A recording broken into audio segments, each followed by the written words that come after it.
Israel taking all necessary measures to ensure the safety and security of UN peacekeeping forces and Lebanese armed forces, and the need to pivot from military operations in Lebanon to a diplomatic pathway to provide security for civilians on both sides of the border. Secretary Austin again raised concern for the dire humanitarian situation in Gaza and stressed that steps must be taken soon to address it. In each of his calls, the Secretary reiterated the United States' commitment to Israel's security. And that's why, over the weekend, Secretary Austin authorized the deployment of a Terminal High Altitude Area Defense, or THAAD battery, and associated U.S. military personnel to help bolster Israel's air defenses following Iran's attacks against Israel on April 13th and again on October 1st. Yesterday, an advanced team of military personnel and initial components necessary to operate the THAAD battery arrived in Israel. And over the coming days, additional personnel and THAAD battery components will continue to arrive and will bring the THAAD to fully operational capable in the near future. This decision was made in part of the broader adjustments the U.S. military has made in recent months to support the defense of Israel and protect Americans from attacks by Iran and Iranian-aligned militias. This is not the first time the United States has deployed a THAAD battery to the region. Earlier this year, a THAAD was deployed to the Middle East following last year's October 7th attacks to defend American troops and interests in the region. In addition, the United States has previously deployed a THAAD battery to Israel in 2019 for training and an integrated air defense exercise. Shifting gears, the department continues to support relief efforts related to Hurricane Helene and Milton and will continue to work with our federal, state, and local partners to help our fellow Americans. As of earlier today, the National Guard has mobilized more than 4,500 guardsmen from 7 states for response and recovery missions following Hurricane Milton. The U.S. Army Corps of Engineers has approximately 300 people supporting with temporary roof support, infrastructure assessment, debris control, flood response, and more. The department's response efforts for Hurricane Helene continue as well. The National Guard has roughly 3,000 guardsmen from 13 states mobilized and approximately 1,500 active duty soldiers who are mobilized and helping with response efforts. The U.S. Army Corps of Engineers has more than 560 personnel engaged in 27 missions across the region. Some of that includes supporting debris control, temporary power, infrastructure assessment, flood control, and safe waterway assessments. Secretary Austin continues to receive updates on these response efforts, and the department continues to engage with interagency partners. Shifting gears again, in September 2023, Secretary Austin announced that the department would, for the first time, begin to proactively review the military records of former service members discharged under Don't Ask, Don't Tell due to their sexual orientation. The review was focused on those who might have been eligible for upgrades to the characterization of their discharge or changes to their reason for separation but had not yet applied. After a year of exceptional work, the Military Department Review Boards directed relief in 96.8% of the 851 cases that they proactively reviewed. What this means is that of the nearly 13,500 individuals who were administratively separated under Don't Ask, Don't Tell policy and served long enough to receive a merit-based characterization of service, 96% now have an honorable discharge. The department is sending former service members who obtained relief through the department's Don't Ask, Don't Tell records review initiative information on how to obtain copies of their new discharge certificates. We encourage all veterans who believe they have suffered an error or injustice to request a correction to their military records. Today, the Secretary held a bilateral engagement with Minister of Defense Poulsen of the Kingdom of Denmark here at the Pentagon. The Secretary values the United States' close relationship with the Kingdom of Denmark, and a readout will be available later online today at defense.gov. And finally, tomorrow, Secretary Austin will travel to Brussels, Belgium, from October 16th through 18th, 2024, to participate in a series of multilateral meetings, including the NATO Defense Ministerial and the Ministerial of the Force contributing members of the Global Coalition to Defeat ISIS. These engagements and others will focus on strengthening NATO's collective defensive posture, adapting the de-ISIS coalition to an evolving threat from ISIS in the Middle East and globally, and enhancing military support for Ukraine. Secretary Austin will then attend the first ever G7 Defense Ministers meeting October 19th in Naples, Italy, where he will also meet with his Italian Minister of Defense counterpart and the new Japanese Minister of Defense, Nakatani. The discussions at the G7 will center on ensuring continued security assistance for Ukraine, addressing the need to de-escalate tensions in the Middle East, exchanging views on the importance of a free and open Indo-Pacific, discussing support for partners in Africa, and fostering additional cooperation on the defense industrial base and issues among world's leading democratic economies. Later on in the trip, Secretary Austin will conclude with an official engagement in Vatican City. And with that, I'd be happy to take your questions. Tara, and I know that was a lot at the top. That was a lot. That's good. Yeah. All right. So with the Secretary's consultations with Minister Gallant over the last couple of weeks since Iran's ballistic missile attack, has he been encouraging Israel to not retaliate against Iran's oil facilities or nuclear facilities? And is he encouraged by indications that that Israel may avoid those targets? So thanks, Tara, for the question. So as you saw over the weekend, the Secretary spoke with Minister Gallant twice. I don't have more to provide beyond those readouts. Again, speculating on a potential response from Israel, I'd refer you to them to speak to their own operations, but I just don't have more to provide than those readouts. Okay, so trying it from another angle then, would the Secretary prefer that Israel not strike Iran's nuclear facilities? Appreciate the question in a different angle. I'm not going to be able to provide more than the readouts. The Secretary, as we've said for a few weeks now, we continue to engage the Israelis on and speak with them about what their response might look like. But I'm just not going to be able to provide more on that. Natasha. Thanks, Sabrina. So in the letter that Secretary Austin co-authored with Secretary Blinken to the Israelis, I believe it was sent earlier this week, was that letter specifically a threat that the U.S. military is not going to be able to provide weapons to Israel anymore if they do not, within 30 days, get more aid into Gaza? It was a little bit vague in its wording. It kind of said that there will be implications for U.S. law if they don't change what they're doing. But is this specifically a threat to withhold certain forms of military assistance if they don't move forward with changing the amount of aid to Gaza? So in terms of the letter that you referenced, I can confirm that Secretary Austin with Secretary Blinken, they co-signed a letter that went to their Israeli counterparts. This was personal, private correspondence, so I'm not going to get into more specifics of it other than, it was expressing concern about the humanitarian conditions in Gaza, but beyond that, I'm just not going to be able to provide more details. How can you say that it's personal and private when it's the Secretary of State and Secretary of Defense sending a letter? The Secretary of Defense and Secretary of State can send private correspondence to their Israeli counterparts or counterparts all over the world. That doesn't necessarily mean that those letters need to be public. I understand that there is reporting out there and imagery out there of a letter, but that doesn't necessarily mean that it is a public letter for public consumption. It was. Can I just finish? It was private correspondence because it was addressed to their Israeli counterparts, both of them. They send letters all the time to whether it be to members of Congress or their counterparts all over the world that are not intended for public consumption. So the letters weren't addressed to, Associated Press or to Fox. It was addressed to two people, to their counterparts, and it was a letter that I'm just not going to get into private correspondence beyond that. It's on U.S. government letterhead, correct? I cannot. If it's private, is it like on pink stationery, or is it on letterhead from the U.S. government? I would assume it was on letterhead, Jen, but what I can tell you is that just because something is on letterhead doesn't mean that it's meant for public consumption or to be leaked to the press. No, it's for your Sure, and yeah, so, of course, but that's still. But that's not private. I mean, that's if you are a U.S. government official and you're writing to your counterparts, that's not private or personal.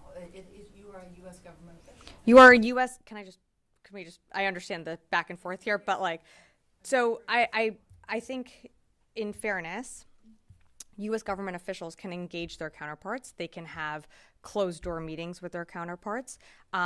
They can do calls with their counterparts. We provide readouts of those calls. There are letters that are sent often between government officials that are not intended to be made public. I have seen some of the social media circulating around this letter. I understand the questions that you're asking about it, but this was meant to be a private letter. I shouldn't have said personal, a private letter between government officials talking about the situation in Gaza. And it was intended to be private. And those are conversations that also happen in person that are private conversations. We don't read all of those out every single time. Can I come around the room, or do you have another one on this? But it's also Sure. citing official U.S. policy on how they qualify someone or a country to qualify for foreign military financing. That's just U.S. policy. Yeah, so I'm just not going to be able to go into more details on the letter itself. Again, I confirmed that a letter was sent. It was meant to be private. Someone obviously felt the need to get out this private correspondence, but I'm just not going to be able to get into more details on that.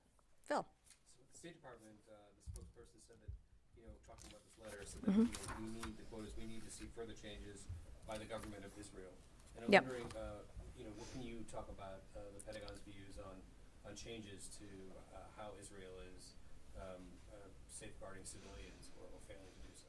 So I think, without speaking to the letter itself, you've seen us from this podium and from a few of the readouts that the Secretary has done with Minister Gallant speak about the deteriorating and dire humanitarian situation within Gaza.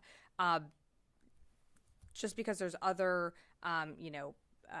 engagements happening in the region doesn't mean that we've taken our eye off of what's happening in Gaza. And we know that, humanitarian aid still is stalling to get into Gaza and to reach, civilians that need it desperately. So that's some of the things that the Secretary talks about in his calls with Minister Gallant. Those are some of the things that we've also read out publicly in our readouts. This letter follows on a letter that I believe Secretary Blinken sent in April. We're looking to, see more or to see concrete measures taken to address the humanitarian situation in Gaza, which we know continues to be an issue, and we want to see how they, conduct operations that they're considering civilians in the battle space, and that's what we've said from the beginning. And this administration's been criticized for failing to use its leverage, which is the weapons to Israel, to influence Israeli military actions. Is that a fair characterization, especially after this letter has been made public? I would push back on that. And again, without going down the rabbit hole of private conversations, but we have had very frank and direct conversations with the Secretary has with his Israeli counterpart. I'm not going to go into a line item list of every single time they've done something differently because of our advice or because of conversations that we've had. But, we have seen them change their behavior in certain circumstances.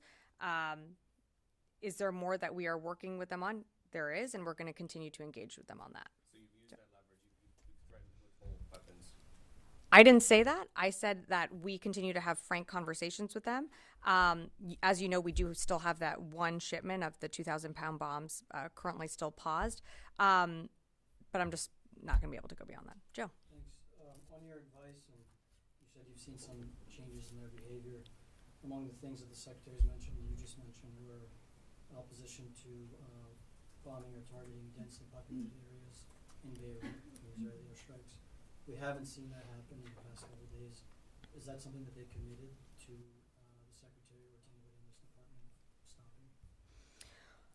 So I'm just not going to be able to go beyond the conversations and the readouts that we've provided. But one of the things that I think you've seen in the readouts is the Secretary impart the need to take into account innocent civilians, whether it be in Beirut or on that on that border region in the northern part of Israel where they are conducting operations to clear where Hezbollah infrastructure is. We've always said from the beginning that civilians need to be considered in the battle space, and they measures need to be taken to protect innocent lives. That's something that is not new. It's something that we've continued to say from the very beginning. And then on the FAD, did Israel request that? It was a conversation between, I would say, both governments. I think it's fair to say that we've seen now 2 unprecedented attacks from Iran on April 13th and October 1st. You've seen our destroyers engage from the sea. This is now a land-based capability that will be able to help defend against another ballistic missile attack if Iran did choose to respond in that way. Just one final Sure. one. The former top, policy chief for the Middle East here, Dana Stroll, spoke to FT, today. She says that the Israeli munitions issue is a serious issue, and that the U.S. cannot continue to supply Ukraine and Israel at the same pace because U.S. stockpiles are not limitless. Is the department able to provide weapons to both countries as long as needed? Well, I think it's fair. That's a fair assessment that, our supplies are not endless. You've seen us request supplemental packages to help, be able to support Ukraine and to support Israel. You've seen us have issues, when it came to reinvigorating the defense industrial base.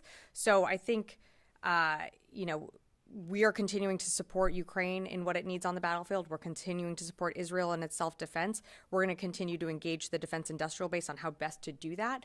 But part of the way we have to work and to continue to do all this on all fronts is we have to work with Congress. And not to belabor the point, but, for nearly 6 months, we had a delayed supplemental package that we didn't get, which delayed, our own shelves from being backfilled. That puts pressure on the system. But one thing that we're always going to do is, and one thing that the Secretary is always considering is our own readiness. So we always have to weigh that when we're supporting, whether it be Ukraine, the Middle East, and our, Israel self-defense, our own forces, and then, of course, always keeping an eye on the Indo-Pacific. Anne. So putting the letter aside, is there anything that you can say that Secretary Austin wants to see done? What specific things does he want to see Israel do in the next 30 days to increase aid? And then also there was mention of the NSM-20. So is there a concern that Israel is breaking these policies that U.S. weapons are being used in possible war crimes? So just not going to be able to get more into the letter. In terms of what the Secretary wants to see within Gaza, you've seen it in his readouts, what he said, that he wants to see, and what I read at the top is the humanitarian situation continues to deteriorate in Gaza. And that's why, we did what we did over summer, which surging and installing a maritime corridor in to get humanitarian aid in any way that we could. And we're also conducting airdrops as well. We know that more trucks need to get in. That is, and we've said that from the beginning when we installed JLOTs into the, beach in Gaza. The land routes are the most effective way to get aid flowing to the civilians that need it most. So, of course, we want to see those corridors open up. That's something that the Secretary continues to emphasize in his calls. I'm not going to be able to go more into the letter other than what I said earlier, but the humanitarian situation in Gaza certainly remains on the Secretary's mind in all of his calls with Minister Gallant. Wafa. Hi, Sabrina. First, on the TAD, that requires a significant number of boots on the ground. Are we seeing here a shift in this administration, no boots on the ground policy? And then I have another question on Lebanon. Sure. So just to clarify, Wafa, the THAAD will take approximately 100 soldiers to operate it. No change in terms of, take a step back. We've had personnel in Israel before October 7th. So we've had a relationship with Israel and having a military footprint there.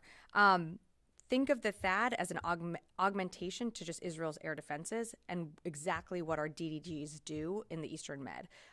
They provide a ballistic missile defense capability that is, sea-based. This one's land-based.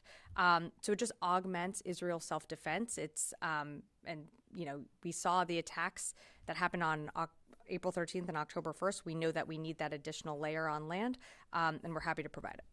On Lebanon, in his recent phone calls with Mr. Gallant, Secretary Austin reinforced the need to shift from military operations in Lebanon to a diplomatic pathway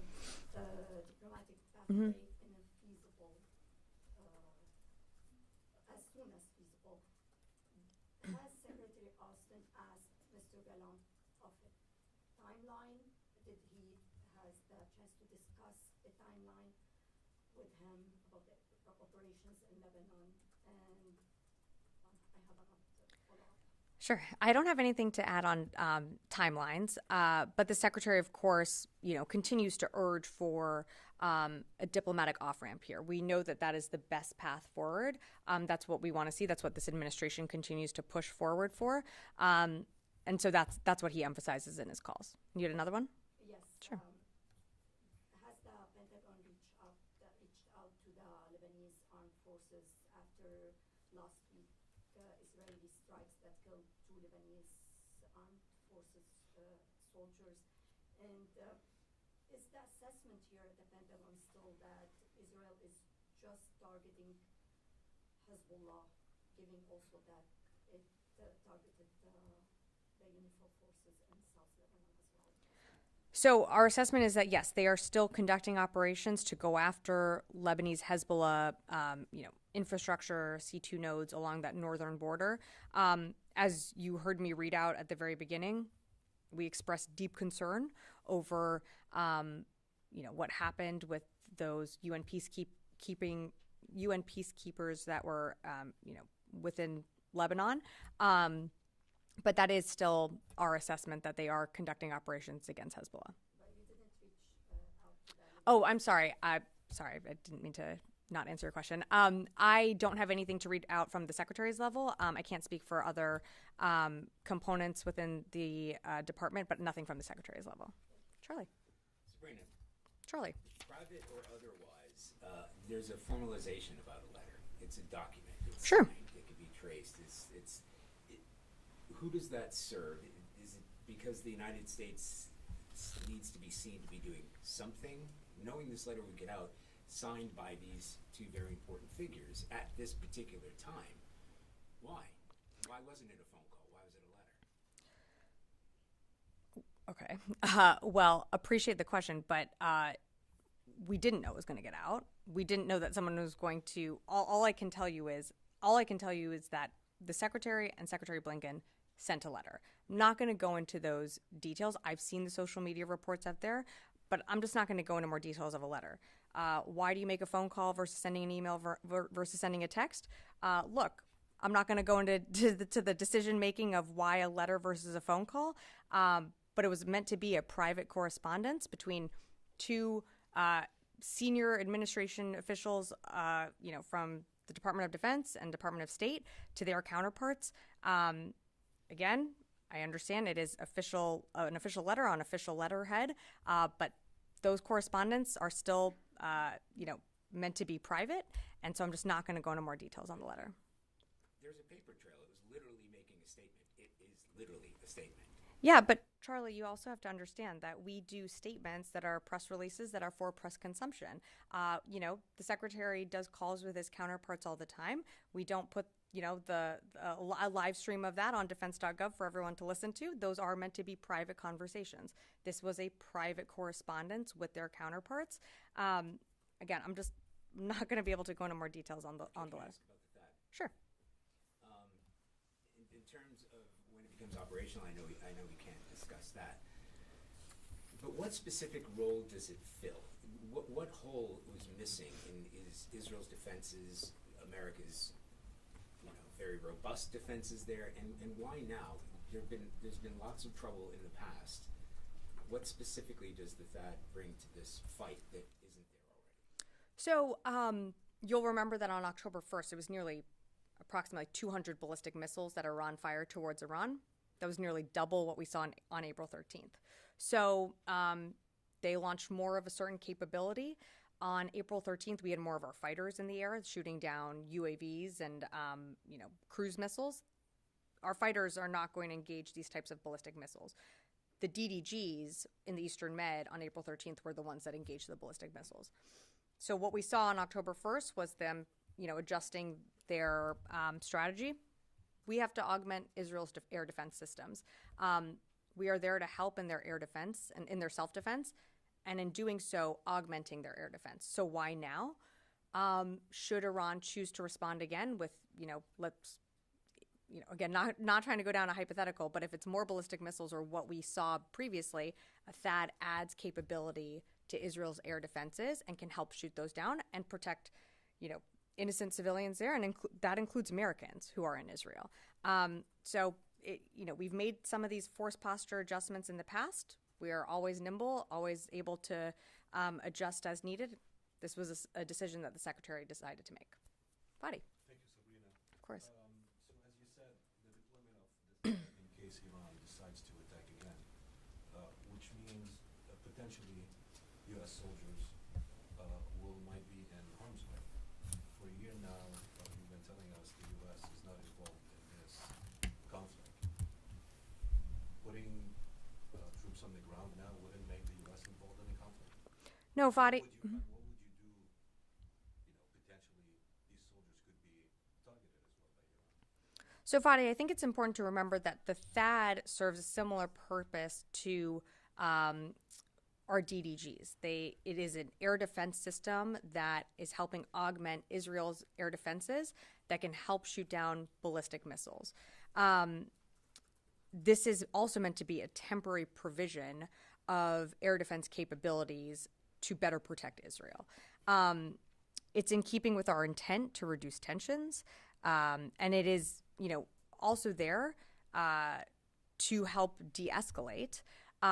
But of course, as the president has said from the beginning, we are there to support in Israel's self-defense. This is a capability that we felt was needed. Yeah, but helping, assisting with the defense of Israel from a ship is different from putting forces on the ground inside Israel while Israel is being hit by ballistic missiles. Both forces in the sea or land are in harm's way, Fadi. Yeah, but putting them inside Israel is different. As from a political standpoint, this will open probably, or not probably, potentially open up the door for maybe them being in harm's way and then the U.S. having to respond to Iranian attack.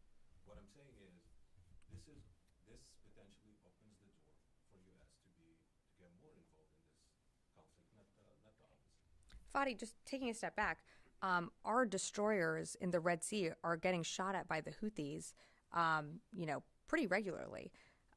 Our forces in Iraq and Syria getting attacked by Iran-backed militias, from October 17th, there was a regular cadence there. We have forces deployed all around the world in harm's way, and our forces are bravely serving to protect American citizens, and in this case, to help with Israel's self-defense.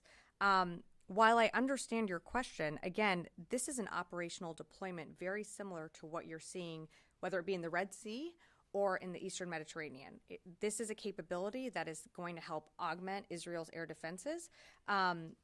This is not meant to draw us into a larger regional conflict. It is a commitment that the president made that we will be there to stand in Israel's self-defense. Okay, Sure. Question. Although I'd like to note that deployment in the Red Sea is an international water. It's not on sovereign land or within the territory. Sure. Of another. But they're still in harm's way. I know, but that's different from deploying to a nation that might be attacked because of its own actions, which is different. Well, I mean, Fadi, Yeah, I to don't be, wanna get into it. well, Yeah. well, you don't want to get into it, but just pulling it back, you're talking about a nation's own actions, but let's remember what happened on October 7th. Okay, we can remember the last 75 years, but that's not my point. Another question: Did the secretary in his last two phone calls with Mr. Gallant express opposition to Israel's strikes inside Beirut, capital of Lebanon? Without going beyond the readout, the secretary reiterated the need to do more when it comes to protecting innocent civilians. I'll just leave it at that. Thank you, Sabrina. Could you confirm if this is the first time the U.S. sent troops to Israel since October 7th? Well, we've had a military presence in Israel before October 7th. We had personnel there after October 7th. You might remember with, whether JLOTs or assisting with hostage rescue and recovery. So no, not the first time that military personnel has been within Israel since October 7th. If you're asking about the THAAD specifically, we deployed a THAAD to the region post October 7th, and a THAAD was there in 2019 for an exercise. I'll come back. I'm just going to go to some of the other. Yeah. I guess you have had batteries in other countries in the region. Mm-hmm. Would you mind if you reveal what countries host those FADs? I would mind revealing those. I'm not going to give a operational placemat of where all of our air defenses are. I don't think that really helps our well, actually, I think that would help our adversaries. But I think what you can be assured of is that we're always going to have capabilities in the region needed to protect our forces. But I'm just not going to be able to give you that readown. The fact in Israel not mentioning them in other countries. Because of what we are doing to defend Israel, it made sense to announce this. Well, thank you very much, Sabrina. You had a back and forth about the THAAD system and how they are always all around the region in harm's way. But this time, well, we have troops all over the world, serving all over the world in harm's way. Yeah, that's correct. And anytime anything could happen, that's obviously granted. But Iran has already committed to attacking Israel again if they were to be attacked.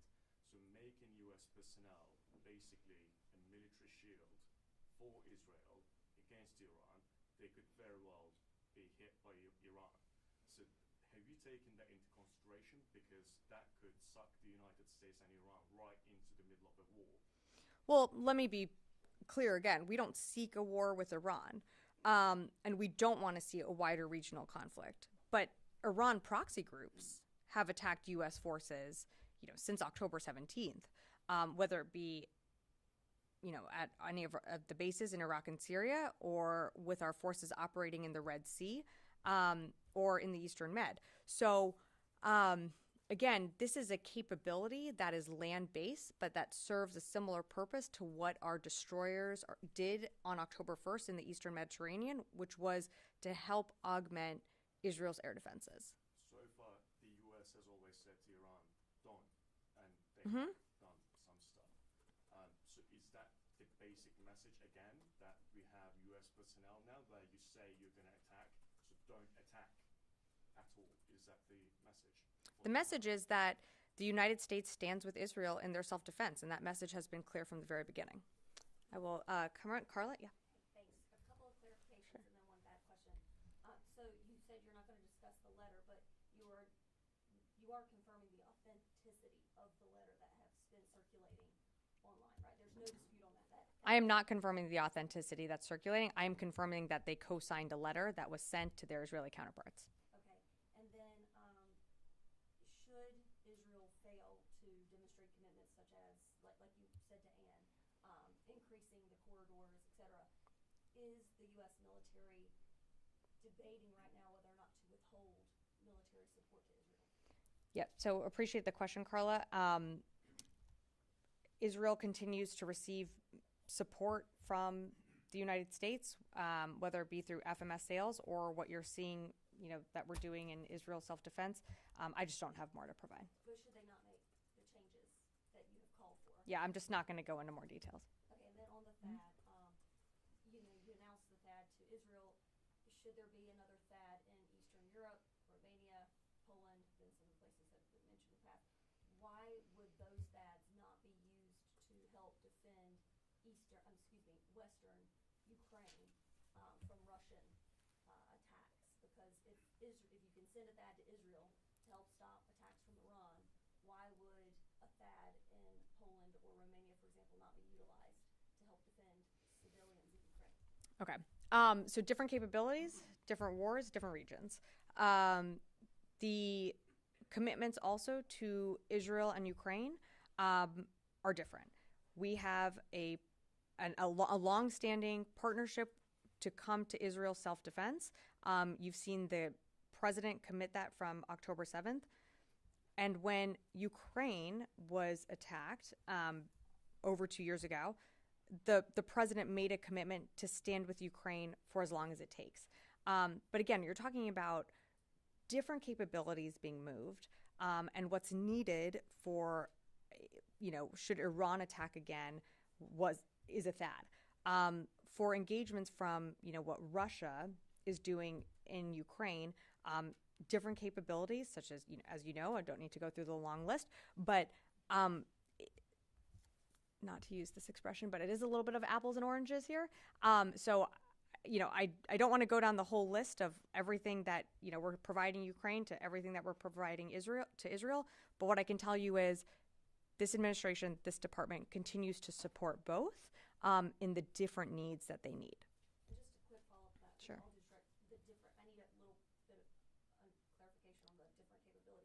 Russia has fired ballistic missiles.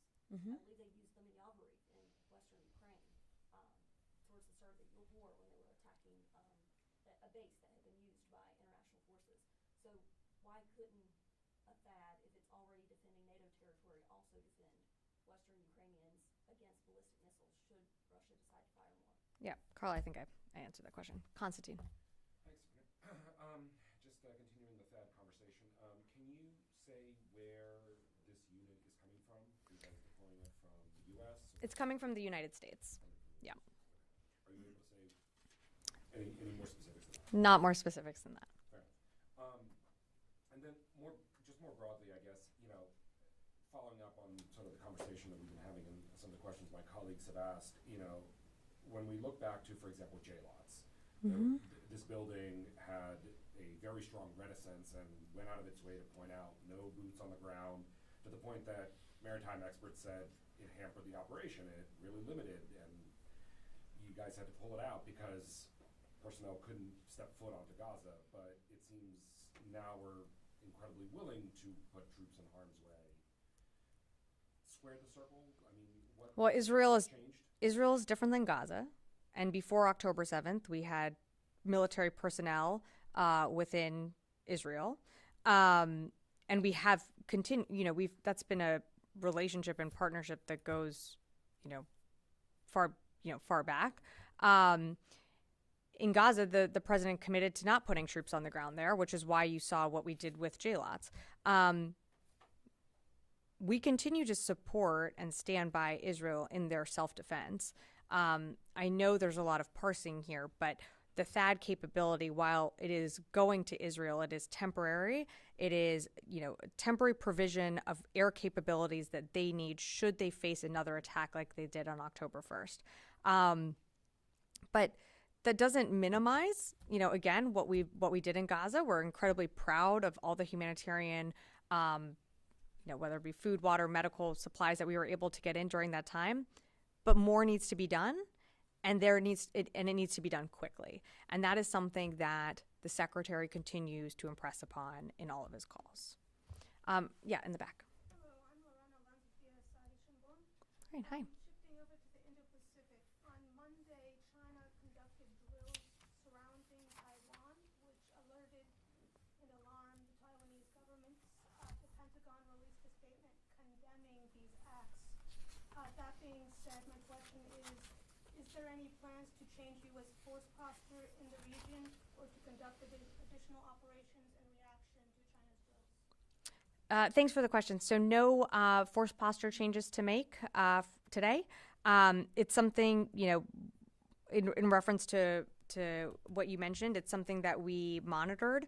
And, as the White House noted last week, it is long-standing tradition for Taiwan's president to deliver remarks on October 10th. Again, we remain focused on the Indo-Pacific, but I just don't have any force posture changes to announce today. I will take a few more. I know there are some follow-ups, so one here, and then I'll come back here. Yeah. Thank you, Sabrina. There's been some new reporting around the 2023 drone incursion over Langley Air Force Base. Does the DoD have an idea of what office it might have been? Thanks so much for the question. So specifically, Langley Air Force Base did experience incursions of unauthorized unmanned aerial systems last year in December 2023. The number of those UAS incursions did fluctuate on any given day, but they didn't appear to exhibit any hostile intent. It's something that we, have kept our eye on, but don't have more to provide on that. Jen. Sure. I wanted to follow up. Yeah, of course. So why couldn't the Air Force shoot down these drones if they were coming towards the base, over the base, if they were surveilling, which it proved that when one went down on January 5th, it was found to have video surveilling a sensitive base. Why couldn't they shoot them down? The Air Force can shoot down Cessnas if they get close to sensitive facilities in Washington, New York. So the commander, or any commander of any base, has the authority necessary to protect forces, to protect facilities, infrastructure, and capability there. So I'm not aware that they did not have any authority to shoot it down or to shoot anything down. I do know that with all of these incursions, given that it's, on U.S. soil, there is another level of coordination within the interagency that needs to take place. But the commander absolutely had his or her authorities to engage any systems that are a threat to the base. And wouldn't surveillance or intelligence gathering be a threat to the base? Yeah, again, Jen, this is something that, I know the department continues to analyze. I don't have any information, or I can't confirm what you're saying. All I can tell you is that, the Air Force Base did experience a number of incursions, and that, we have been looking into it. And if I have more to share, I certainly will. Do you know where the drones were shot from? I don't.